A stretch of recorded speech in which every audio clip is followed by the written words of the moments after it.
जज साहब फरमायो त वक़्तु सस्पेंड आहे तंहिंजे करे तारीख़ था ॾियूं ऐं 16 तारीख़ मिली आहे। पहिरां त 8 केस आहे, 2 केस ॿिया बि थी विया, 10 थी विया आहिनि।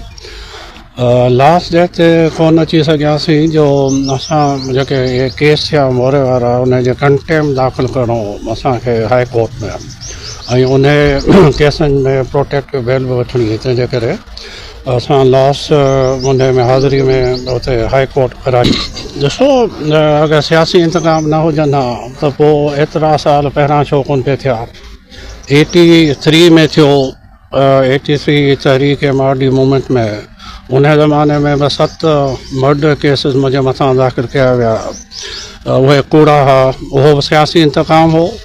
वरी जॾहिं उहे केसिस मार्शल लॉ कोर्ट में पिया हलिया, जॾहिं 85 में मार्शल लॉ ख़तमु थी त उहे केस ट्रांसफ़र थी विया सिविलियन कोर्ट में, सेशन कोर्ट नवाबशाह में।